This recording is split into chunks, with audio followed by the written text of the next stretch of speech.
dag? Altså, jeg tænker, det du skal gøre, det er med de bare næver, og simpelthen hugge dem derovre. Den vejen. 90 stykker ligger der.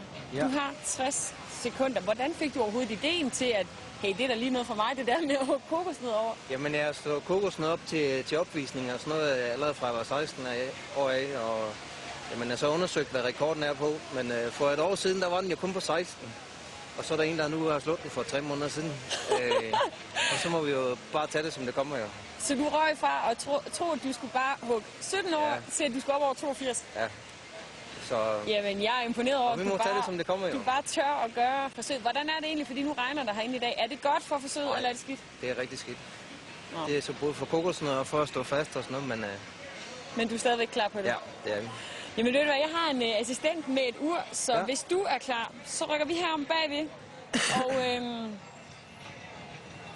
Og er du klar, Thomas? Ja.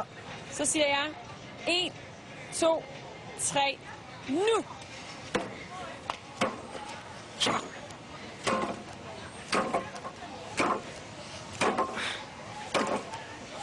Ej, Thomas, tror du ikke, du skal passe på hænderne? Jeg tror bare, vi stopper, Thomas. Der er